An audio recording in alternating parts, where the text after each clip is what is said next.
It's all said in stone. Next week on Monday Night Raw, Main Event Jey Uso finally gets another shot at a singles championship. Once again, the Intercontinental Championship, and this time he faces the current champion, Bron Breakker. And I'm not going to draw this out, at least not my prediction. I think Bron Breakker is going to retain the championship. Now, what I think is going to happen is very different from what might actually happen. I think there's a pretty big chance Main Event Jey Uso walks out Intercontinental Champion. I think Bron Breakker is going to retain, but it wouldn't be the worst idea to have Jey Uso walk out as champion, because there are plenty of fans on social media, and for the most part, the entire arena, every time Jey Uso comes out, lights up. Fans want Jey Uso to be Intercontinental Champion. There's no denial about that. And to be honest, I don't think a loss to Jey Uso would hurt Bron Breakker in this case. We've seen it. I believe it was at Money in the Bank. Everyone and their mother thought that Bron Breakker was going to defeat Sami Zayn, myself included, and become the Intercontinental Champion, and that did not happen. Because he didn't take it seriously, because he made a few mistakes that cost him the match. And I think the same case can happen next week on Monday Night Raw. And I think that is something, that is a story to be told in Bron Breakker's case for the next few months, for the next year. He's so damn good. He's so damn confident in his ability to beat people up, to destroy people, to win matches, to win championships, to exert his dominance, that he gets cocky. He gets careless. He gets reckless. And that costs him matches, and it costs him titles. And I think there's a big possibility we're going to see that attitude, and I think there's a big possibility we're going to see exactly that happen next week on Monday Night Raw.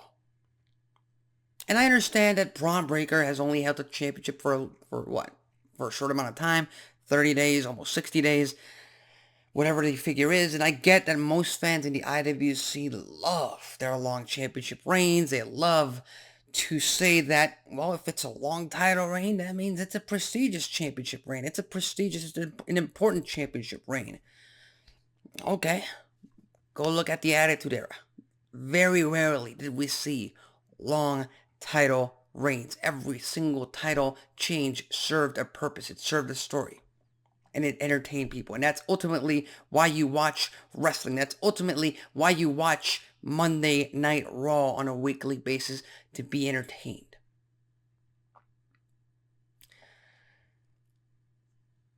Bron Breakker, in my opinion, has a big chance of retaining his title. I wouldn't be surprised if Jey Uso ends up defeating him, under the right circumstances, of course. So, at least from my point of view, it's a win-win. I can't lose. I'm not going to get mad or angry. I rarely do get mad or angry at any result, any decision made in terms of pro wrestling. But if Bron Breakker retains his championship, that makes him a stronger champion.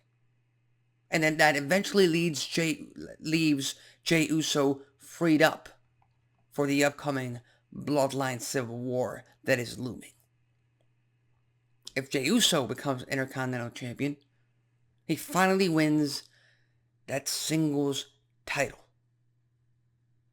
And the millions of fans out there yeeting for Main Event Jey Uso get their reward.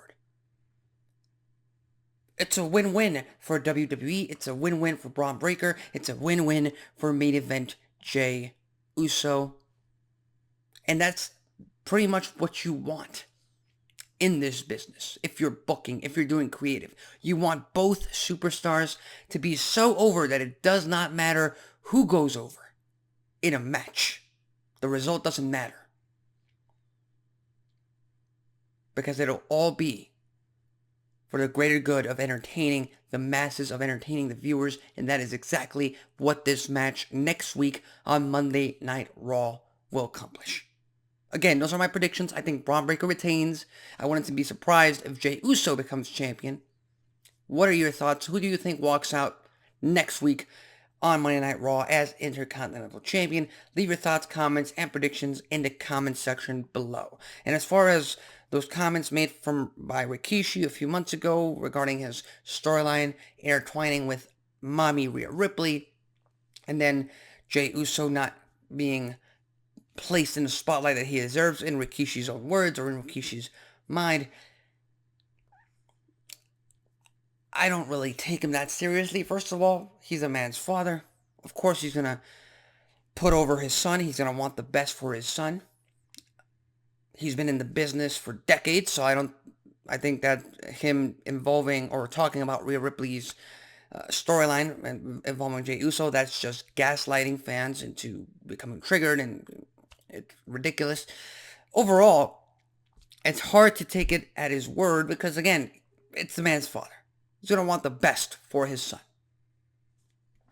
And we're going to get to that once we get to the Bloodline Civil War. Even if Jey Uso does walk out Intercontinental Champion, I don't think that's going to last for too long because, again, his future involves Roman, Solo, Jacob Fatu, Tama Tonga, Tonga Loa, Cody Rhodes, whoever. That's Jey Uso's imminent future.